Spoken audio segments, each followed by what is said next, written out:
As recently as 15 years ago, Ohio struggled with economic growth and attracting good jobs to the state.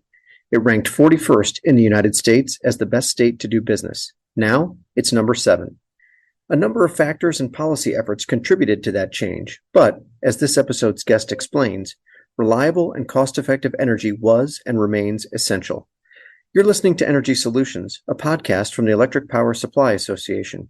I'm your host, Todd Snitchler, EPSA's president and CEO. Our guest this episode is Dana Saucier, Vice President and Head of Economic Development for Jobs Ohio, a nonprofit, private, economic development corporation that works to drive job creation and investment in the Buckeye State. Dana left his home state of Maine in pursuit of better job opportunities, so he knows firsthand how important it is to keep local economies vibrant. Here's my conversation with Dana.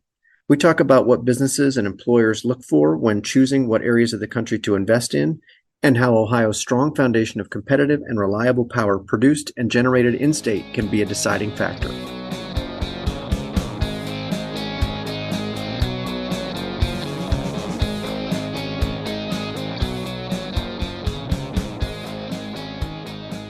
Dana, you've had an interesting background and career, and we're going to talk a little bit about your current role now, but you come with an extensive amount of energy experience. And for our listeners' benefit, it might be helpful for them to know your background in the energy space, and we'll talk about kind of how it fits into the role that you have now. But I think it's always good for people to get to know our guests a little bit.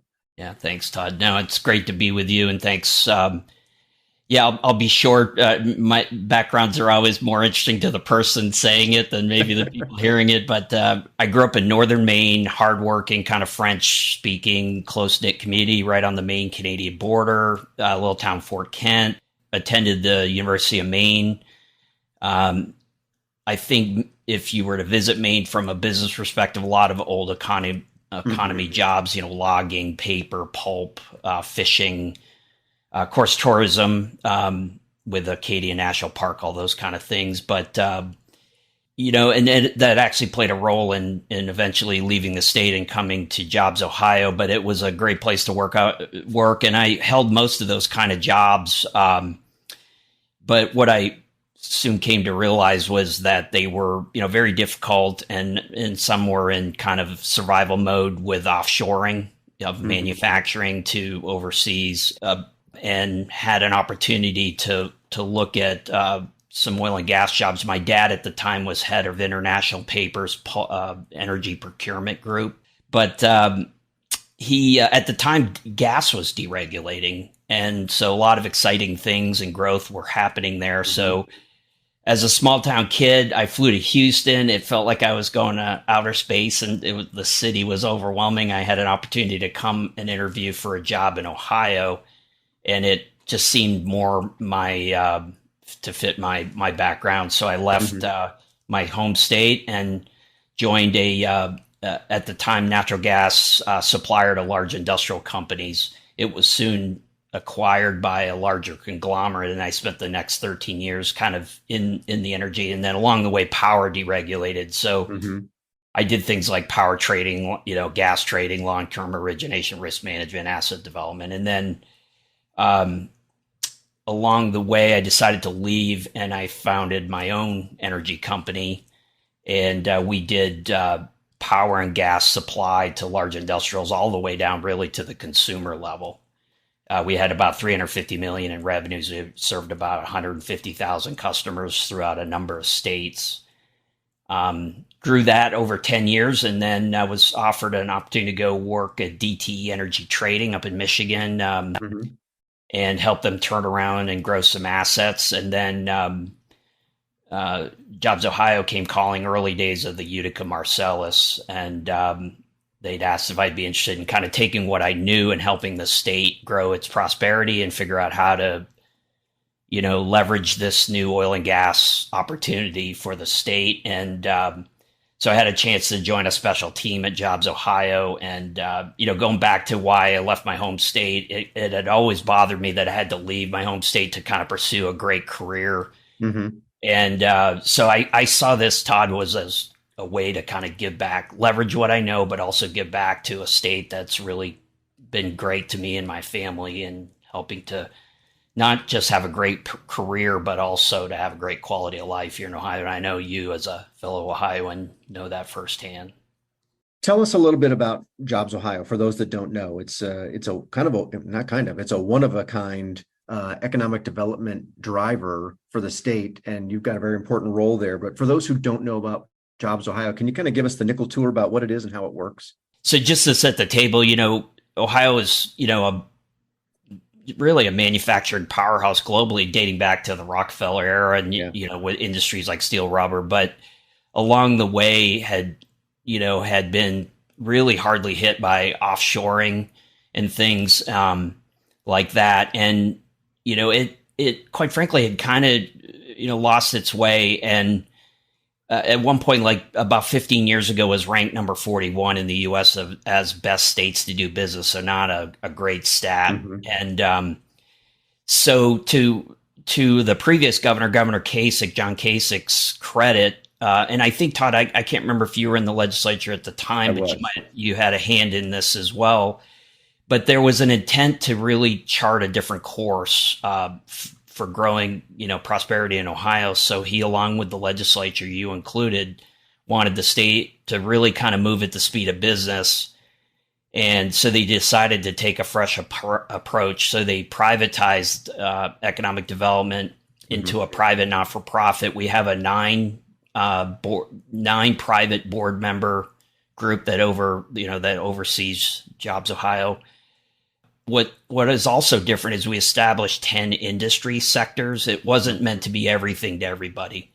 We try to take a very strategic approach. So think things like healthcare, technology, financial services, of course, energy and chemicals is one sector, logistics, food and agribusiness, aerospace, auto, military and federal. And so over the past 12 years, we've served about 3,500 companies. And about 25% of them are large cap, about 50 are middle cap, and the rest of the 25% are smaller companies. Mm-hmm. We've invested about $1.2 billion in growth, and those investments have unlocked another $100+ billion of private sector investment. So pretty good leverage on the dollars. And I would say so. Yeah, we think the strategy's working, and so we think we're headed in the right direction. Todd, so remember I mentioned 41. Mm-hmm. We're now rated number 7, best state to do business. We rank number 1 in GDP growth in the Midwest. We've also been ranked number 2, winning the most economic development projects against states like Texas and Florida, which, as you know, that's pretty good. Yeah. And then number 1 nationally for most productive labor. So that's a stat you don't hear. The people that are here are very productive in their work. And then number 2 for quality of life, and then you had a hand in this, making Ohio just more business friendly to business. Mm-hmm. And so we the way we go about our work is, when we put $1 to work, we look at it like the private sector. We want a return on the investment, and we can tell you when we invest $1 to attract a company, we can tell you to the month when that's positive to the state in terms of tax revenues and things like that. Well, you talked a little bit about how you do what you do, but let me ask you maybe a little more specifically, because, as I read the papers and I hear what's happening in Ohio, I see major announcements for significant investments from companies being made in the state, which clearly they see the value of being in Ohio to either build or grow their business. How do you help make that happen? Yeah, it's a great question. So first of all, I would say, and by the way, we're selling Ohio globally. It's not just, within the United States. It starts with just marketing Ohio and its attributes. And so if you can imagine, you're in Asia, Ohio, you obviously know where the United States is, but where Ohio fits in the construct is, right. It starts there. So establishing what Ohio's about, our brand, what we're really good at. When we get companies that ideally want to come visit Ohio, we engage with them depending on the industry sector I mentioned. We'll bolt on a very strategic group of people to engage with that company. And like I said, we've likely walked a day in their shoes, so we probably understand what's keeping them up at night or what opportunities they're trying to pursue. But we host them. We'll find sites and locations for them. So we'll actually take them around the state, engage with them. So I almost see us as a concierge to the state, and then this convening of all facets of the state, I think, is a real advantage because we're kind of a one-stop shop. Meaning, a lot of states, if you engage with them, you got to engage with state government and on different levels of local government, and you're responsible for orchestrating those moving parts. Sure. How does energy play a part in the Jobs Ohio message to businesses that are considering Ohio as a location? What's the selling point? What do you tell them about energy in Ohio, or energy more broadly, that resonates? Yeah, it's a great thing, and it's absolutely mission critical, Todd. So starting with when Jobs Ohio was established, we said, hey, energy and chemicals needs to be part of our key. Again, we weren't trying to be everything to everybody. But we recognized early on that was a very strategic sector. What's interesting is it's its own vertical sector, but it's also what I call a horizontal sector because it's also a major driver in other industry verticals that we go after. Sure. So think, manufacturing, think Intel, large, those facilities use a lot of energy. So while they're not in the energy business, energy plays a big role. Yep. But think of food and agriculture, a lot of fertilizers and grain drying and things. A lot of that is driven by that. So it's something that we talk a lot about is when we're selling Ohio, how reliable and affordable is energy. And by the way, it's completely correlated to, job prosperity. I can't name a place on a planet that has a very prosperous economy that doesn't have a very solid energy market that's reliable and cost effective. So, by the way, if somebody knows of a place, I'd always have to be informed on that. But if you look at the energy scarcity, high prices in Europe, and really growth is kind of almost stagnated there. Energy availability, affordable prices is one of our biggest selling points. And just a couple of stats there, just because a lot of folks they think about U.S. energy independence, but what they don't realize is a lot of that came out of the Ohio River Valley. We've largely led that. So since 2011, like 3,300 world-class wells. That's led to massive increases in natural gas, butane, propane, ethane, condensate, and other things. And by the way, at some of the plants' lowest prices. So I think that's a key part of it. That's led to a big midstream and downstream investment. For some of your folks and members, that's led to, I think, 7 world-class brand new natural gas power plants that are, base load and clean burning. We've got major refineries that make jet fuel and diesel. And then, of course, paint companies like PPG, Sherwin-Williams, things like that. They use, petrochemicals as core to their feedstocks, and they're all located here in Ohio. So what's interesting, since really 2011, we've had, I think it's $68 billion of upstream investment. That's led to 21.4 of midstream and then about $8 billion of downstream. So it's really about $100 billion over the last 12 years alone. And by the way, that's just Ohio. That doesn't include West Virginia and Pennsylvania, which are additional numbers. So it's just been a massive investment in Ohio. And then, that's led to a tremendous amount of jobs, direct jobs, and then you can imagine construction jobs and indirect jobs. It's really gone a long way to lift parts of Ohio, and then strategically is important, like I said, as we're positioning Ohio with other companies. So you noted kind of Ohio's history as a manufacturing state going back well over a century, and Ohio generates, but it also consumes a lot of electricity. And we've seen a lot of announcements of late about high-tech manufacturing and businesses like data centers and other things that demand a significant amount of affordable, reliable power.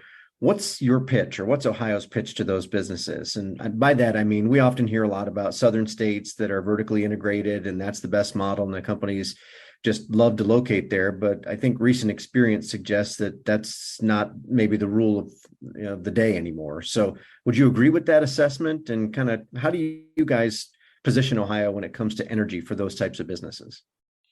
Companies at the end of the day, Todd, are looking for, they might have all kinds of objectives, but at the core, they're really looking for low cost, reliable energy around the clock, gas power, and so forth.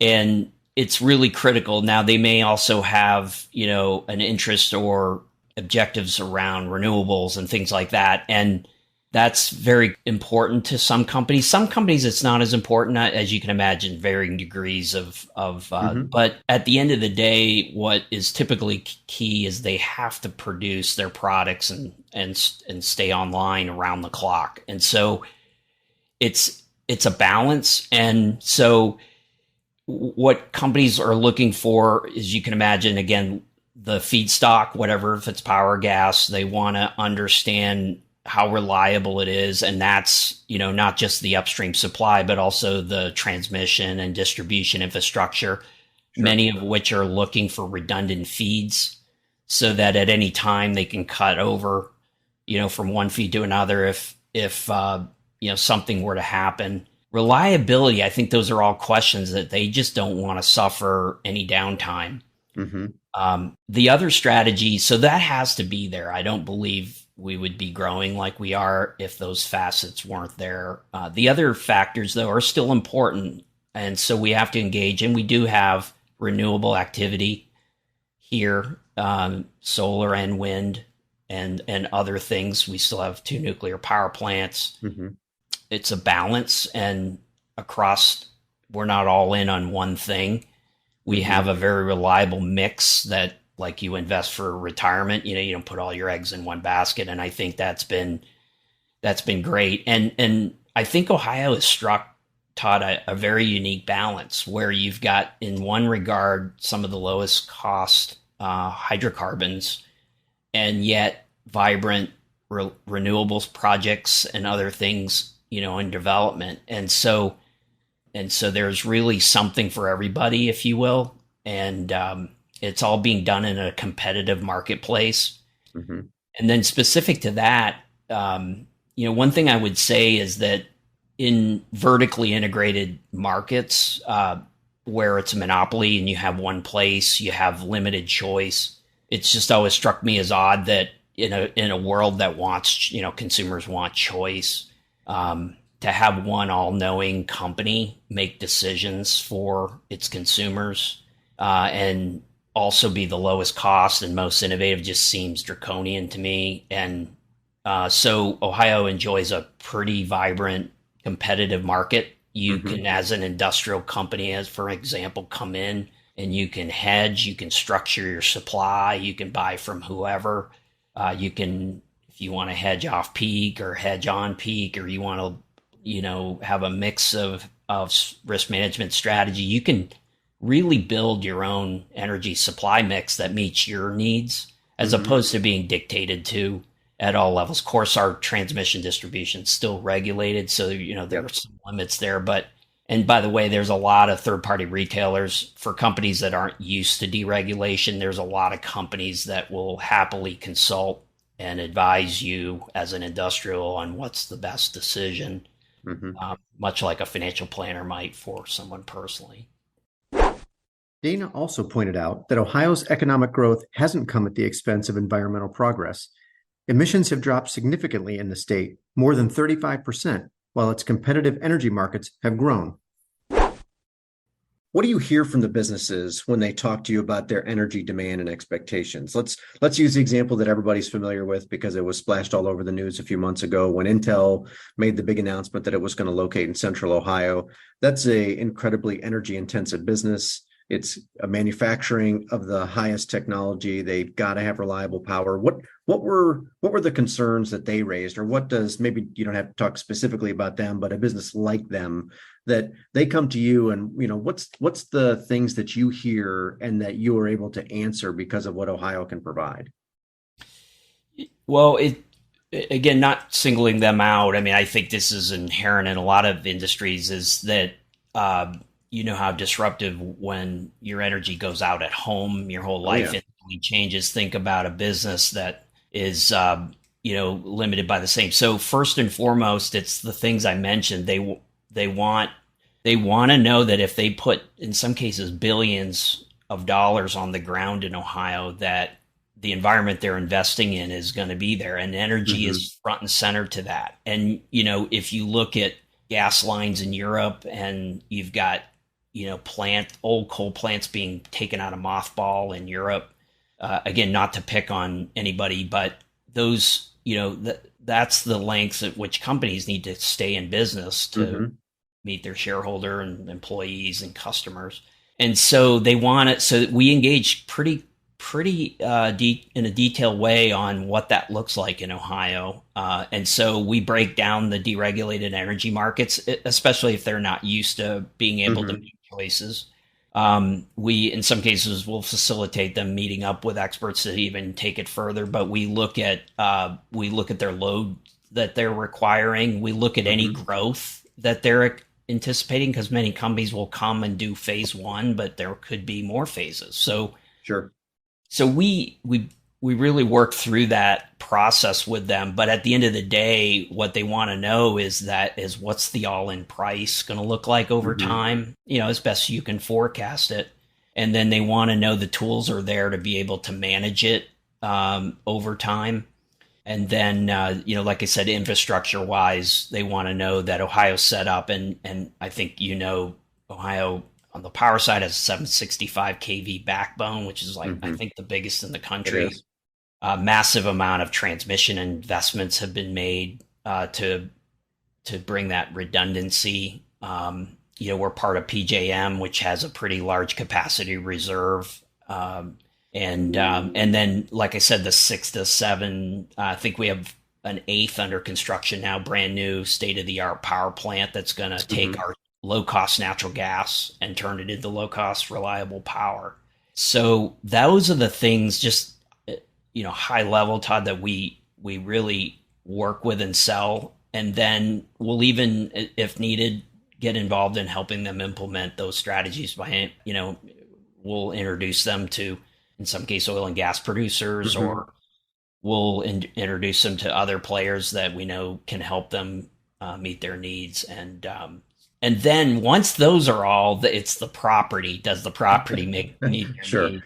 And then workforce, things like that. So it's a continuum. It's not kind of a one and done meeting. It's a continuum working through them. And generally, I think you see the number of projects we're winning, some of the big names. Hmm. The Intel project was very paramount because we're not traditionally a semiconductor state, but I Yep. will tell you we are going to be, and it's far down the road. So that, I think that shows Team Ohio's ability to kind of really embrace customers and show them path. So do you think about that competition has, or the value of competition has helped make your job easier to recruit companies as they look at significant energy demands on certain industries, manufacturing and others? Oftentimes you hear that energy is their second largest input cost behind labor. So is that something that's been helpful to you in your work? Yeah, it's a challenge. Yes, absolutely. Because of what I said earlier, choice is kind of, what Ohio, well, really, the United States is all about. It's being able to make choices based on what is best for you Hmm. and your company. We also have, technology is just disrupting things in all kinds of good ways. And so the fact that the sky's the limit in a lot of ways in Ohio. So that's a challenge, Todd, because you got to break that down, particularly for a company that may not be as in tune to that. Hmm. And it also requires them to be a little bit educated. And energy is a huge industry that not a lot of folks really understand, and it's That's for complicated. sure. And then you start to see the lights go on, and really and then they understand that, really, hey, it's an opportunity to build the supply strategy that Hmm. you want. And that's when it turns into what I think is a differentiator. Hmm. And then when you get to things like price, um, I was looking, natural gas is selling for below $2. That same MMBTU's $35 to $43 in Europe and Asia per MMBTU. So it's 20 times That's an or more. amazing spread. Exactly. Same thing on power. And then maybe just even a hometown value prop is Ohio's tends to be at least 50 cents to a buck lower than even the Gulf of our Hmm. own Gulf of Mexico. So when you look at, to be able to compete on a commodity where you're normally quibbling over quarter cent, Yeah. to be able to show those kind of value spreads, and those have been around for a decade or more and look to be continuing into deep into the future. So when you take choice with price and reliability, put it together, it's really a powerful message. There's always a ton of issues around energy. It seems more so today than there have been in the past. But what recommendations or solutions do you think about to help provide stability to markets? I know there's, all kinds of questions around market reform and issues that are happening. And you're on the other side of the table saying, I'm just trying to get people to locate here and invest a lot of money in our state.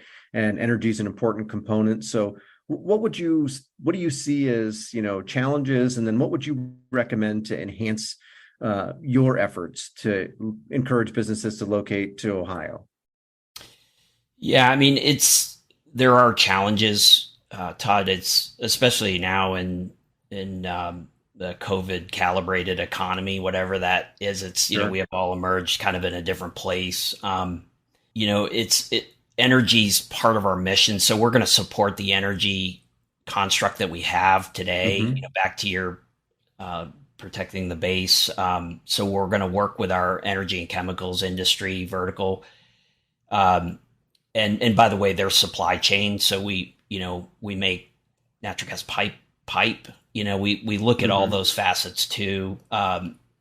Controls, and meters and things like that serve a lot of the energy industry. They're also made in Ohio, so we look at that as well. But we also know that that the industry is also looking at other things, right? In terms of some companies have ESG goals and Yeah. things like that. Some folks are looking at their carbon footprint. If they run a fleet of trucks, they're looking at how can we maybe electrify the fleet, things like that. So this is coming out in a lot of different ways. And so we're focused on the base, but we're also trying to stay on the balls of our feet in terms of new ideas and new thinking. And, we know that companies do have some strong goals. Even companies that do food packaging are looking for Hmm. ways to have that not end up in a landfill. So those are the challenges that we're faced with. It's really exciting times because a lot of this new ideas and even solar, has become more efficient so that even in a place other than Arizona, you can produce some electricity. So we're Hmm. trying to be, I guess, inclusive as much as you can, but at the same time, we're not turning our back on what's made, Ohio successful and really is the pace of our economy, which is reliable, low cost energy at when they need it around the clock. I want to come back to something you mentioned at the beginning when you gave us a little bit about your background. You co-founded an energy retail company in 2001, and on top of that, you've got 30 years of experience in the energy world more broadly. When you were focused on energy, and in particular from your seat, what changes have you seen in the energy landscape since you started to where you are? Yeah, there's a lot there as well. I got to tell you, that's why I love the industry because it's just unbelievable. But Hmm. I guess Todd, I've sold 99-cent gas and I've sold $14 gas. And when I got in, coal was still a prevalent player in the industry. Sure. We still, particularly up in the Northeast, we injected gas into storage for use in the dead of winter. And then you look at this thing called fracking and some of the 3D seismic, and you look at what it's done to turn all the fundamentals completely upside down. You look at a pipeline like Rockies Express was built to bring gas from Hmm. mid-continent into the Northeast, and now that pipeline runs the other direction. Well, that that geology's always been there, right? It's just we found better and better ways. And so I think it's the other part that people don't realize is if you look in past history, energy production throughout the U.S. has been completely correlated to job creation. It Great point. Coming out of World War II, we had a huge job boom in America, but in the late 60s, early 70s, production starts to drop, and so does manufacturing jobs. And then we get hit with offshoring. Mm-hmm. And you see this big decline in U.S. manufacturing. And of course, Ohio was caught in that too. But then you look at what's happened since really 2009, and you see now the new introduction, again, brought about by technology, and now we're seeing a massive growth again in manufacturing jobs. I think that's just interesting. People don't talk about that. But again, back to, and so you ask, what have I seen? It's been this amazing where, we were kind of trying to hold on to manufacturing jobs going offshore in the early, 90s and 2000s. Now we have this opportunity to really take it all back and more at a time that I think is really important. It's always been important, but it's, in a post-COVID economy and things going on around the world, having our own energy and our own ability to manufacture, I think is really, not to be corny, but it really matters to the work I do. Mm-hmm. And I feel like Ohio's playing a big role in that. And so, having now us exporting energy to the world, 80% of the U.S. energy independence is really taking place in the Utica Marcellus. And so really, when people talk about U.S. independence, it's really Ohio, West Virginia, Pennsylvania. Matter of fact, I saw a stat the other day. If you made Ohio, West Virginia, and Pennsylvania a country, we would be the world's third largest producer of natural gas. So think of that. So I've seen that in my short time doing this, and for folks that are opportunistic and all that, it's been an amazing opportunity to figure out. And then I think Ohio's best days are, it's amazing now, but I think our best days are ahead. That's a pretty remarkable spectrum to cover from beginning to end. So I think that's an appropriate spot for us to leave our conversation. So Dana, I want to thank you again for taking a little time to chat with us. You probably raised a dozen more questions I wish we had time to ask, so maybe we'll get you back for a second bite at the apple. But I want to thank you for taking the time to visit with us. We certainly appreciate it. Thank you, Todd. It's an honor that you took time to do this. Thank you. As a side note, this episode with Dana almost didn't happen. We had to reschedule our interview because he was experiencing a power outage, a reminder that even this podcast can't run without reliable electricity. You can learn more about Jobs Ohio on our episode webpage. Get that and other information on policies and strategies to deliver reliable, cost-effective, and cleaner power at epsa.org. Thanks for listening to Energy Solutions. If you like this episode, please share it on social media or with your coworkers, friends, and family. You can also connect with us on Twitter at EPSA News and on LinkedIn.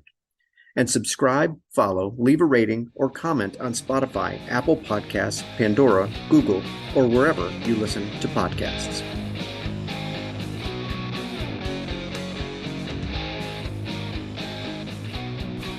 Energy Solutions is brought to you by the Electric Power Supply Association.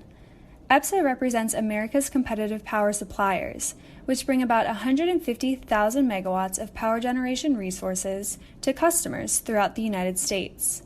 Discover the power of competition at www.epsa.org.